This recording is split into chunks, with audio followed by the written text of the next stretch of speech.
In the name of the one and only, we are beginning the next session of the Indigo Firmament, and we are continuing our discussion on the concepts of Islamist governance at the intersection of democracy and militarism.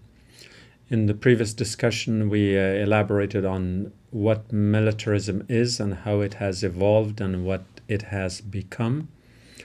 We also talked about how militarism is the direct opposite of democracy, in the context that, yes, democracy is a concept, it's an ideal, it's a form of governance, but militarism might be a tactic. But we explained that the two happens to be the polar opposites, in the sense that it's militarism that denies or creates distance between the political will of the people and its manifestation, and how it intervenes to create distance between people and their government.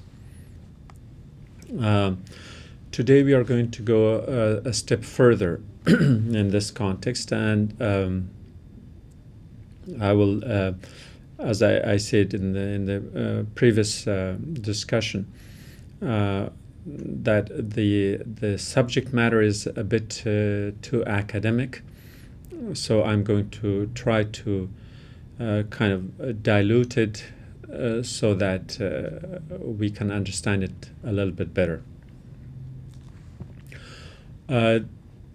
I'm addressing this topic from a different angle, and that is projecting fear across the cultural divide. And again, we are focusing still on democracy and militarism, but now we are introducing the concept of a cultural divide into this. That on the road to democracy, the political experience of every culture leaves its trail of failures and successes as it tries to overcome the many hurdles and hindrances on the evolving blueprint of government and governance. Therefore, while democracy is a human ideal, not the cultural monopoly of any, but the cultural experience of every society leaves its mark on democracy in respect to how it is understood, how it's implemented, and how much success they have had in its implementation, both from the sense of from the point of view of the governed as well as of the governing entities. Now, the major impediment to the development of democracy in the West, now I'm trying to create a contrast between how democracy is seen from the West and from the East. Basically, we are talking about Christian West, Europe, or North America, or the Muslim East or the Middle East. So that the major impediment, the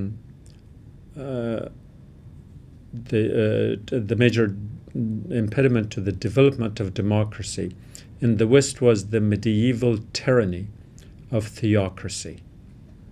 It was the theocracy of the Dark Ages that prevented the development of democracy in the West. There was the Greek democracy, either ideal or idealized, and the experimentation with that concept of democracy theoretically and practically. And then comes the Romans, and then comes the Dark Ages, and in a way that distance is created between what the Greek democracy would have been, was and would have been, and what it has become, or that the Western democracy as it's linked to its Greek past. How much of this is really in the practical sense related to that democracy. So the villain here is or was the medieval tyranny of theocracy in the West.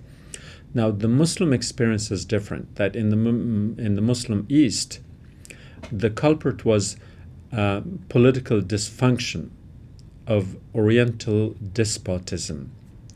Otherwise, the state and the loosely structured religious power centers pursued separate paths, except for the authoritarian rulers. Occasional calls on ulama or Islamic scholars was for the endorsement of democracy. Now, in plain English, in the Muslim East, it was the ulama, the scholars, those who could have become the backbones of a theocracy. They stood in the way. They prevented the merger between church and state, so to say. And in that case, the villain for the West, which was religion, was not necessarily the villain for the East. And it is the projection of this fear that, because the Western experience, Western European and American experience, is that it's religious theocracy or religious thought or religion in general that stands in the way of democracy. This is a Western fear. And they are projecting that on the Eastern societies, and any government or any political movement that has any inclination, identification, or relationship with a religious thought is viewed as a boogeyman, to put it plainly, by the West. The Muslim culture rose to become an Islamic civilization because of religion. Christian Europe went into its dark ages because of religion. In other words, the experience of the two cultures are the direct opposite when put side by side. In other words, to look at the flip side of the coin, that Western civilization rose to prominence as it is now. Western civilization rose to prominence because it stayed away from religion. It separated church from state. Muslim civilization rose to power when it endorsed religion, not as a theocracy, but to use it as a source of inspiration and to use its universality and to accept its attitude towards the inclusion of minorities and the inclusion of others.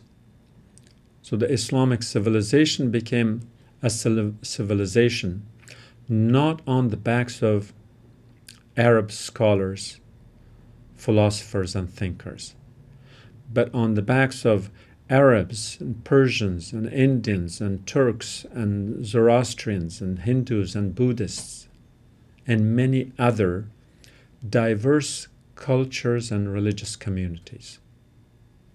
So it was the endorsement of diverse thought and cultural and religious diversity that give rise to what eventually became the Islamic civilization.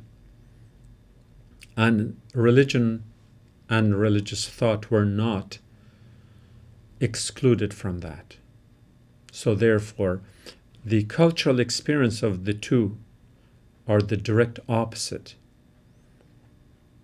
The Muslim East and the Christian West may live side by side, but their experience in government and governance are totally different. So what happens now in the 21st century is that when Muslims are thinking of democracy versus the same in the case of the West, the reaction is completely different.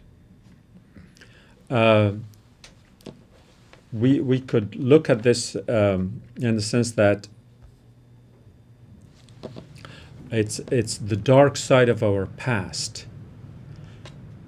And I'm talking about both cultures. It's the dark side of our past that casts shadow upon our present. When fears are projected upon the other across the cultural divide. The fear of creating a theocracy is a concern of the West and the westernized in the East.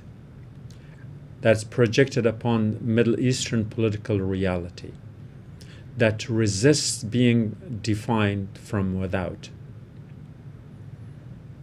So, the fear of theocracy, that was a problem for the West, and the West automatically thinks that, yes, if it had been a problem for the West, it must also be a problem for everybody else.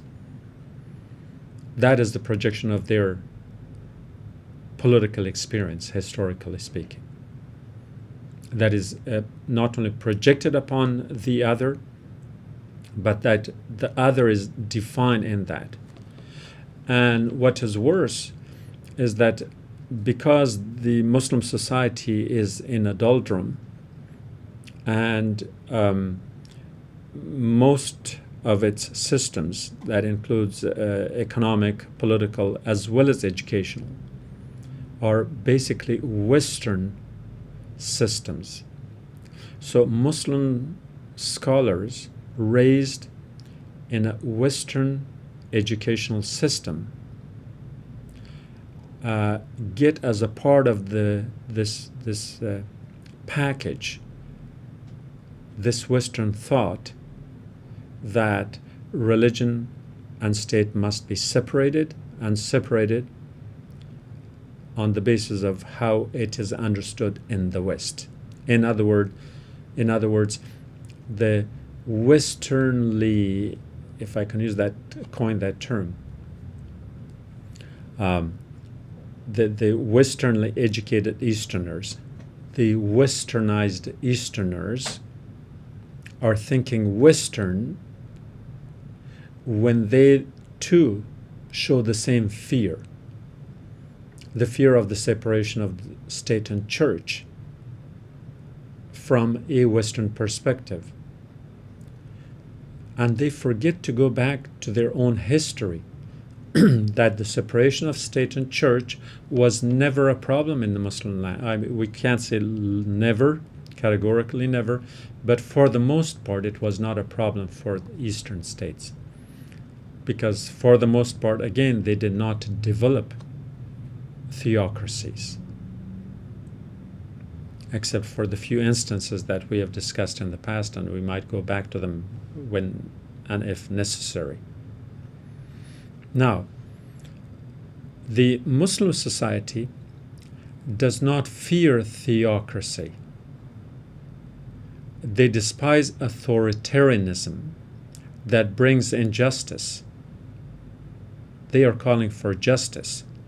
Okay, that's why Islamism, contrary to what its name suggests, does not advocate religious reform, but connotes agenda of political liberation.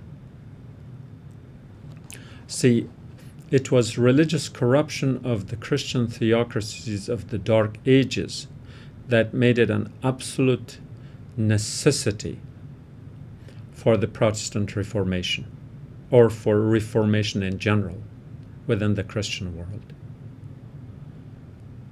So because Christianity has, or rather Christian theocracy, to put it more accurately, had become so corrupt that the state and the church had become one, and they had become corrupt together, that a reform was absolutely necessary, and that reform had to be at one and the same time a political reform and a religious reform. And they did follow one another from Lutheran to the Age of Enlightenment. Now, in the Muslim world, however, anytime you suggest reform, they show a very, very strong reaction. And part of that reaction is justifiable, and part of it is not. The part that is not justifiable is that when such a reform is suggested, pattern after what happened to Christian Europe.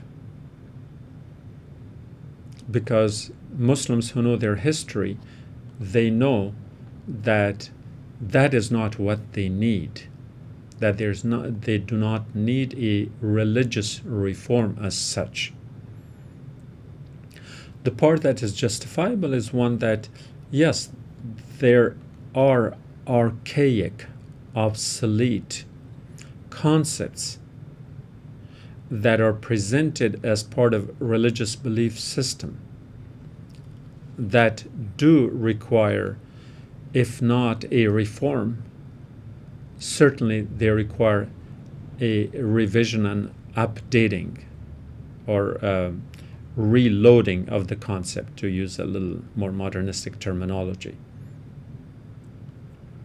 So they, instead of a reform, a religious reform, Muslim societies need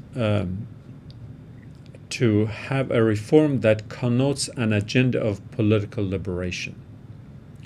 They are politically not liberated. They know that's where the problem is. And let me explain the political liberation. Muslim societies, the majority of them at one point, were colonized. They were subjugated. Then they were liberated around the European War I and II. But this liberation was in name only, as say after the disintegration of the Ottoman Empire, the British and the French divided up Syria and Iraq and Lebanon and Palestine, for example. So changing the shackles of suppression from one authoritarian regime to another does not constitute liberation. So the people at present in most of the Muslim majority societies are under two heavy layers of political suppression. One, they are under the suppression of a local leader, a president, a king, or some such authority. And two, that authority, that president, or that king is under the pressure of a foreign superpower. And so therefore, the grassroots of the Muslim society are doubly suppressed. One, by the global superpower rivalry and competition, and two, by the local or regional one. And so for them, the only way out has to be political liberation that may or may not have the religious component in it. But the element of including a religious component into a reform is nothing but a projection of the West. And it's in that context that it is not called for. Although there are good enough reasons in and of themselves that recommend that the Muslim world goes through a religious reformation, but on their own terms, not under pressure from the West, because the two cultures had a different religious experience. So Islamic revivalism is not akin to European religious reformation.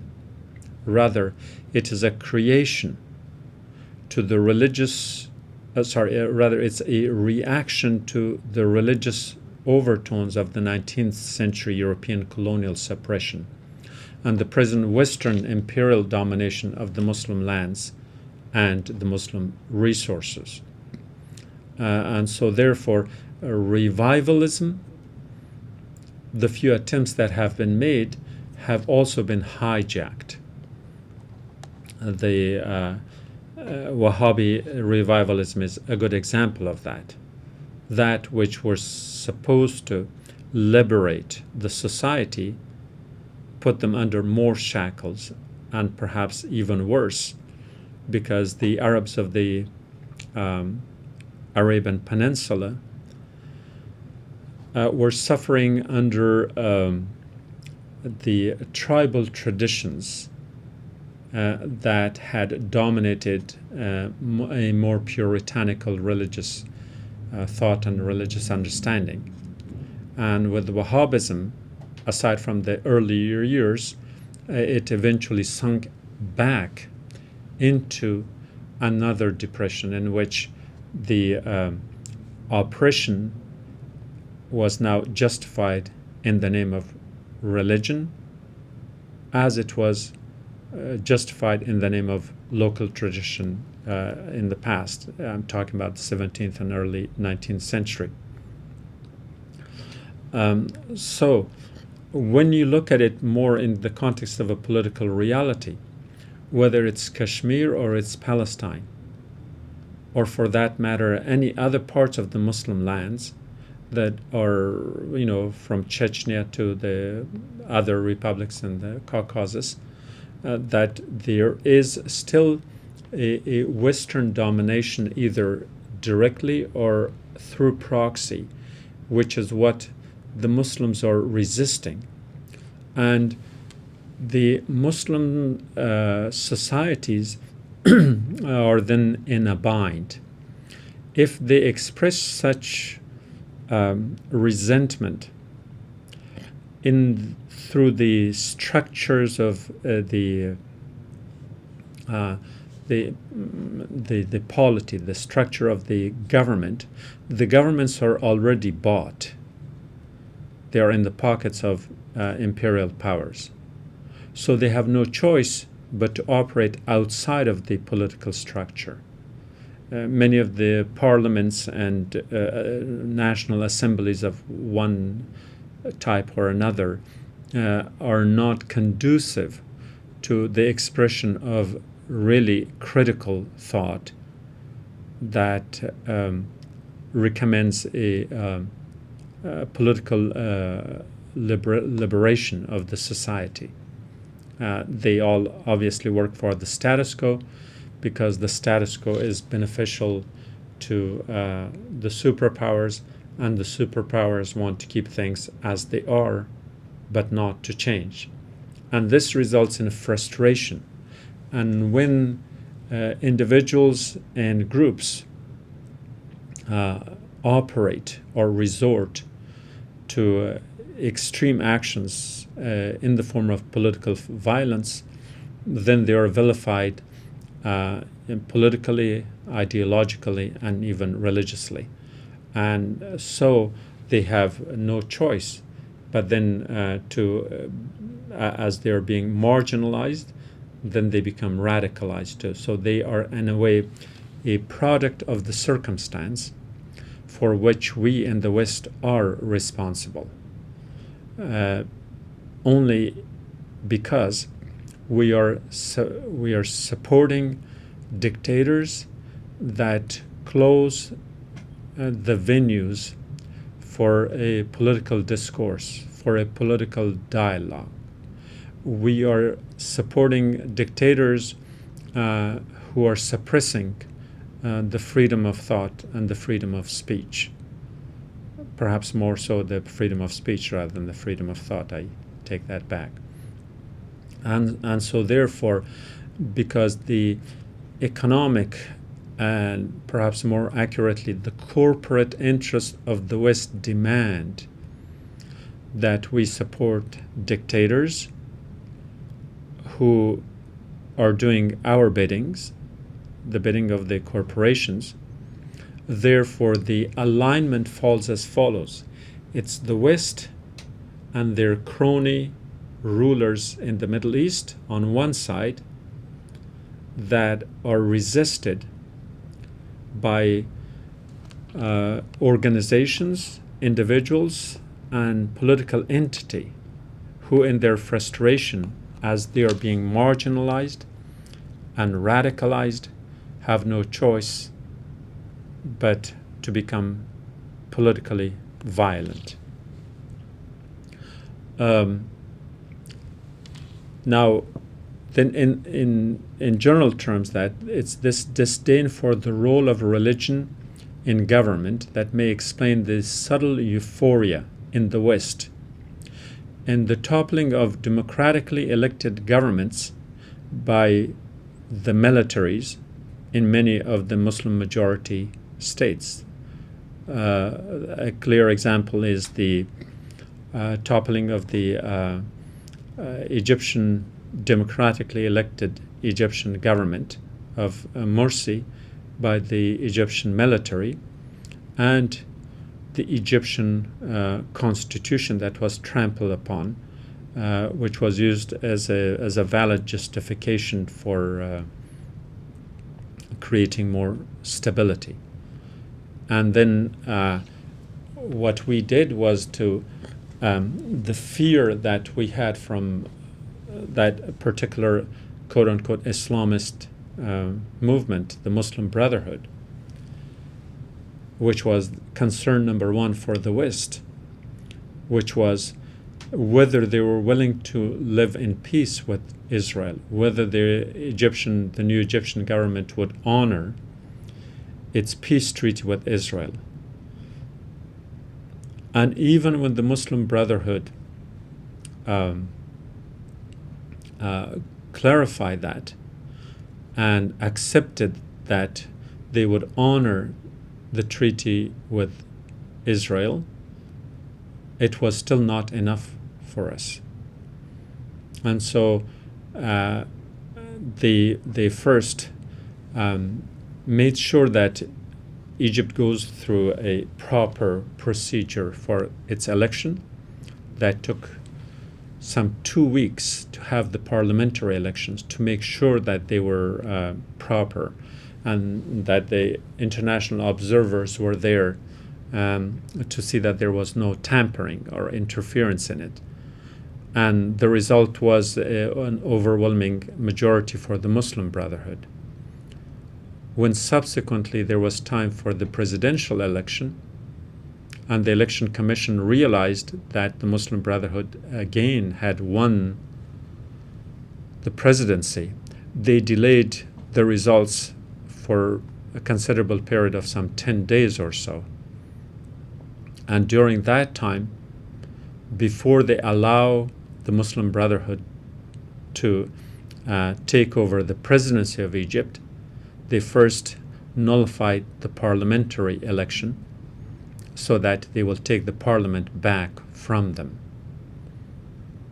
Had they allowed Egypt under a Muslim Brotherhood parliament and a Muslim Brotherhood president to run the affairs, that if they had succeeded, which is perhaps what the West feared, it would have created a good model for development, where a state honored its international treaties, especially those with Israel, and managed the affairs of a country that is in dire economic needs that could not survive without Western assistance. On the other hand, if such a government, with a majority in the parliament and having the presidency, if it had failed, people would have understood that, yes, there was an opportunity for an experimentation with such a concepts that are rooted in some religious thought, and we found out that it does not work, then the Egyptians themselves would have opted for a quote-unquote a non-religious government to themselves. It would still have been democratic. The Egyptians would have been convinced that they had tried something that they thought would work, and the Muslim Brotherhood would have learned from its lesson and from its shortcomings. But Egypt would have remained a democratic state, because a tradition of democracy and election would have become the norm, not a military takeover. It would have, that government, whether it was the Muslim Brotherhood or any opposition that would have won the subsequent election, would have both established a tradition. But that was not allowed. Instead, the government of Morsi, from the very start, faced a staunch opposition in a parliament that was not based on its most democratic election results, and therefore a stalemate, a stagnant situation developed in Egypt, which is not much different than what we have in Afghanistan. That in the 2014 election, we had a winner and a loser. And yes, every election has its disputes. And at worst, they should have allowed, if there were disputes, they should have allowed for a recount of the votes. But the worst mistake that the United States, in this case, Secretary of State John Kerry, did was to, number one, violate a certain principle that was the norm in American politics, namely that of having the winner and the runner-up becoming part of the American presidency until 1804, when a constitutional amendment was added to have the president and the vice president run on the same ticket. Prior to that, we in the United States did not have a ticket as a Democratic, Republican, or of any other party.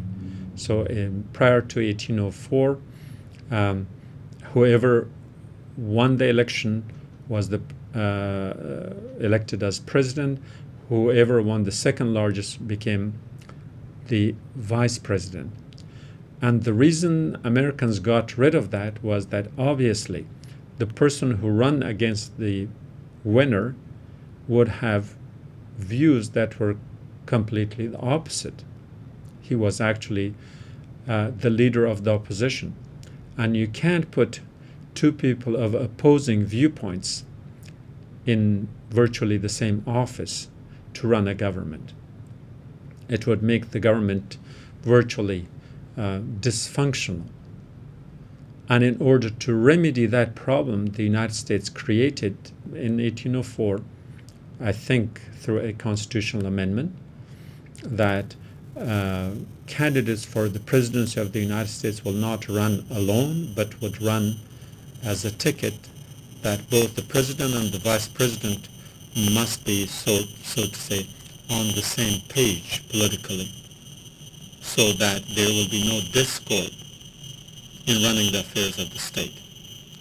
Now, what John Kerry did in Afghanistan 2014 was it trampled on the Constitution of Afghanistan, in which the United States played a major role. And trampling it is that it amounts to creating a new post to reverse that process of the American government of 1804 in the case of Afghanistan, that the winner and the runner-up were both put in charge of the government. And these two people, who had, at least during that long political campaign period, if not earlier, were not looking eye to eye on almost every issue. They were diametrically opposed to almost every political issue and every solution for the Afghan crisis. But John Kerry created a post for the runner-up as the chief executive officer, a corporation, not a country. Created virtually a CEO position for the runner-up, and the end result was that Afghanistan was denied of a legitimate opposition in the parliament. If Abdullah would have accepted the results of the election, he would have been a legitimate opposition leader and a viable candidate for subsequent elections.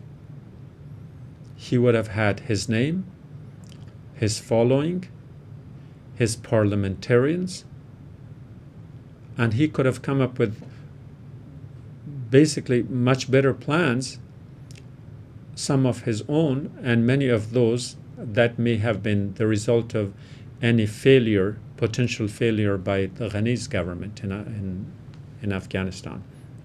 But not only was Afghanistan denied this legitimate opposition party in the parliament, but it created a stalemate at the very top of the government, a polarized stalemate, which has resulted in a situation right now, in a stagnant political crisis where nothing happens unless both heads, the president and the CEO of Afghanistan, sign on to any particular project, developmental, economic, social, or otherwise.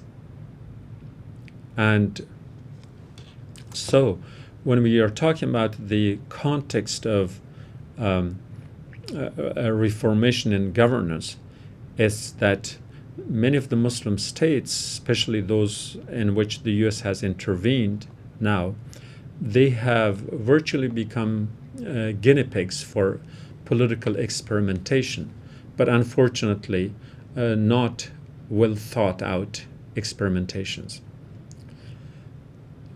So to go back to the argument of the projection of fear upon the other, turns this cultural divide into an unfathomable abyss. The Muslim society rejects the universality of democracy, and in turn, Western democracy, they reject the universality of democracy, and in the term Western democracy, they only see Western as an indication of its beginning, of its being culturally exclusive, and therefore alien, and subsequently un-Islamic. So, Western democracy, what is in that name? Democracy is the yearning and the hope and the dream of any society. Any people anywhere would like to and would love to live under a democratic government. This is not a Western monopoly. It is not that only Western people think that way, or that only Westerners deserve that.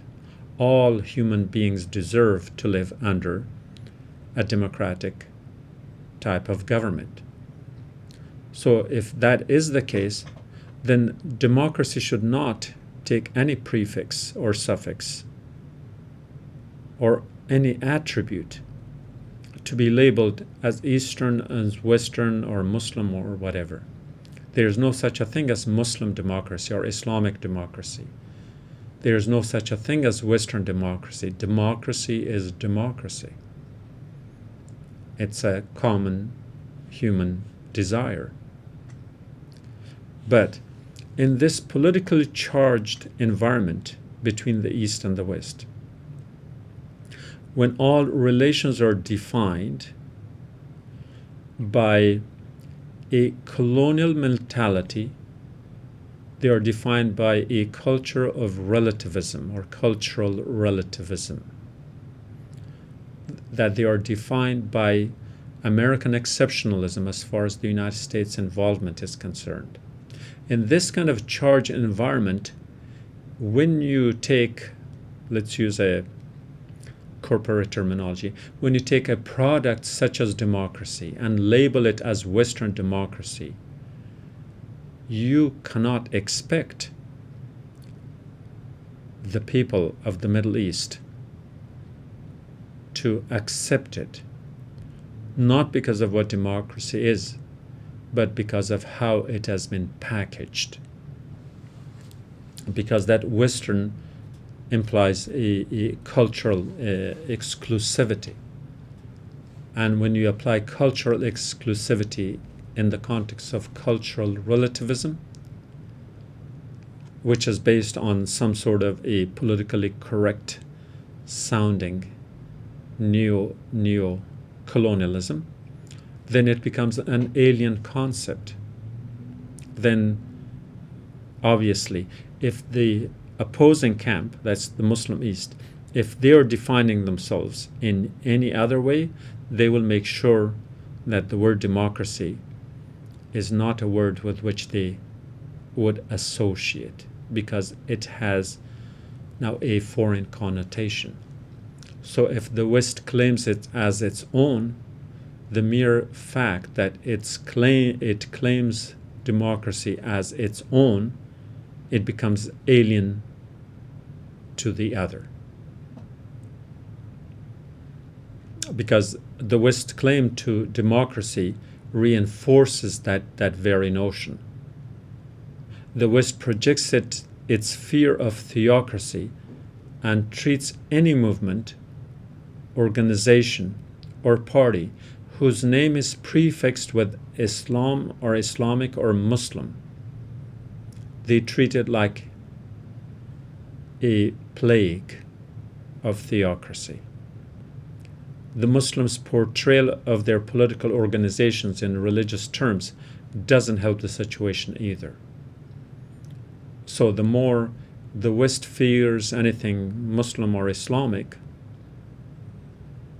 because it is the other, the more the Eastern cultures, in this case the Muslim cultures, they would name everything Islamic, legitimate or not.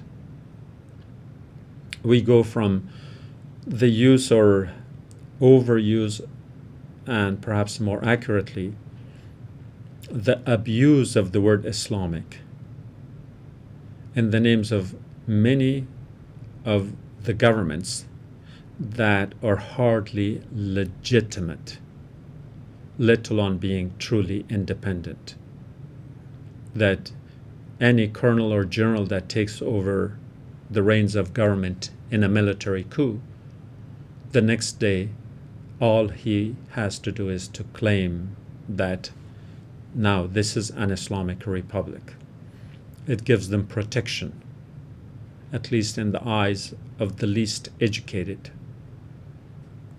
the most religious layers at the bottom of the social strata in those countries.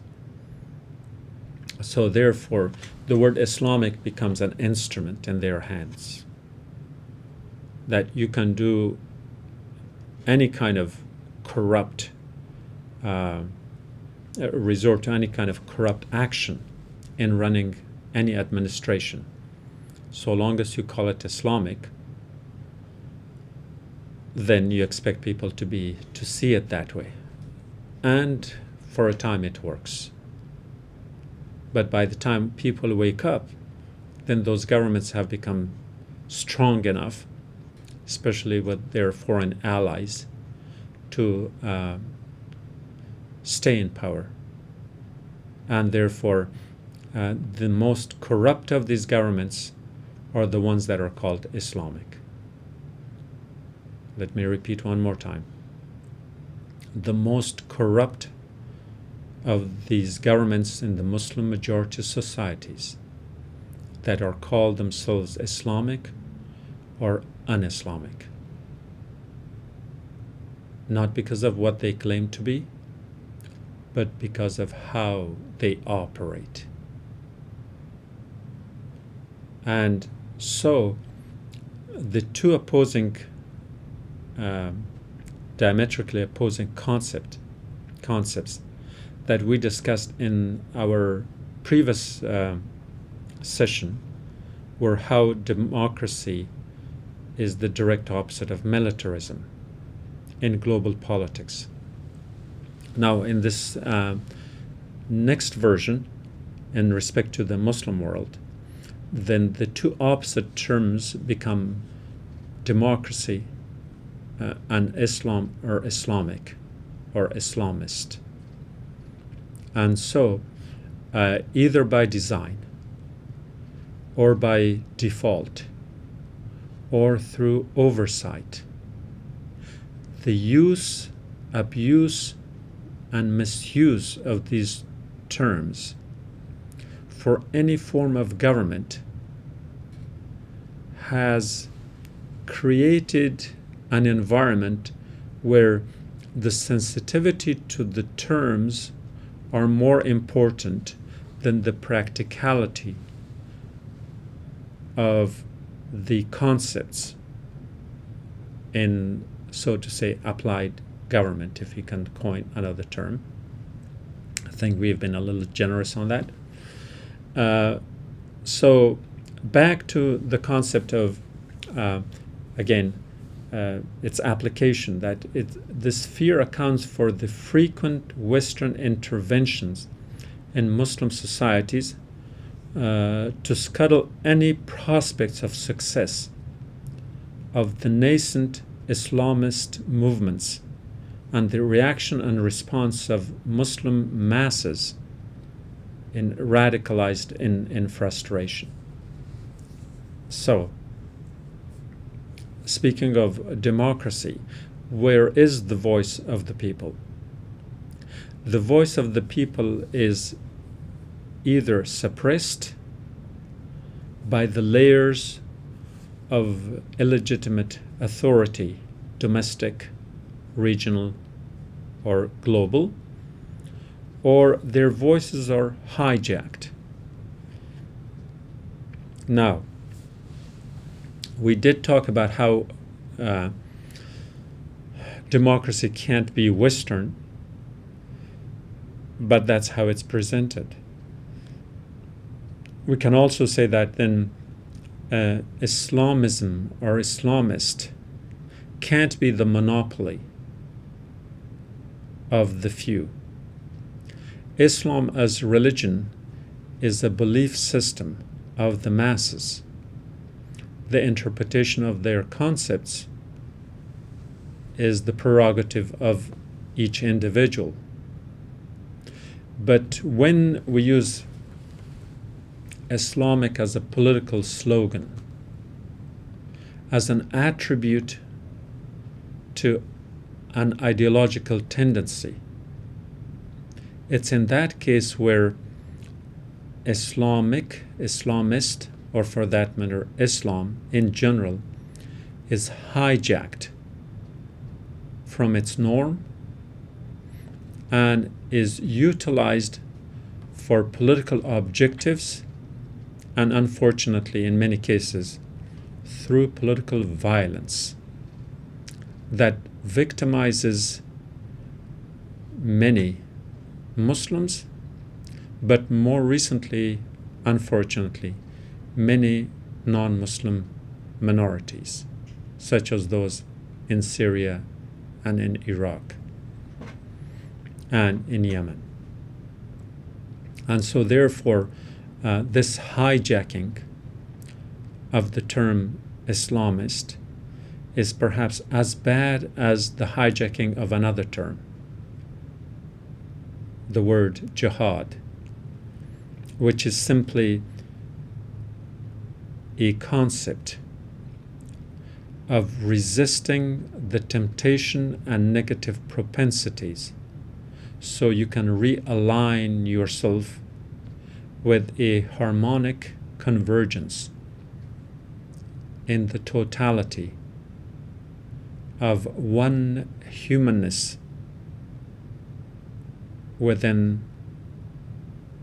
the cosmic reality that is known sometimes as God or the divine. Jihad is, one more time, resisting the negative propensities that may have disaligned you from a harmonic convergence with the divine. That is jihad. But when used politically and ideologically, especially in the context where you define the right and the wrong, then jihad had become a pretty nasty term, the way it is used. And now Islam is following into the same pattern. And Islamist movements and their general use or abuse or utilization by groups that resort to political violence, and therefore out of that necessity it equates Islam or Islamist with terrorism, and the terms become synonymous. And so the result of Western interventions in the affairs of Muslim lands that create political upheavals and turmoils that then result in the formation of resistant groups that may or may not be endorsed by the establishment and are vilified at home or marginalized abroad. And with a broad brush, we name them as terrorists, but more so as Islamic terrorists. And so therefore, to look at least to the events of the post-Soviet era, in most of these interventions, whether it was Tajikistan 1991, Algeria 1992, Afghanistan 1992, and then 1995, Azerbaijan 1992, Turkey 1996, Iran 1997, Indonesia 1998, Gaza, Palestine 2006, Egypt 2012, and in many other states that have been affected by the Arab Spring, the common denominator is, in the final analysis, the vilification of religious terminologies and, by extension, the communities in the Muslim majority states. And as we do not run out of ideas, but we do run out of time, we will have to elaborate on most of these perhaps in our next program. And until then, we bid you farewell and have a nice day, night, morning, evening, or any other time that is defining your reality. Go with peace.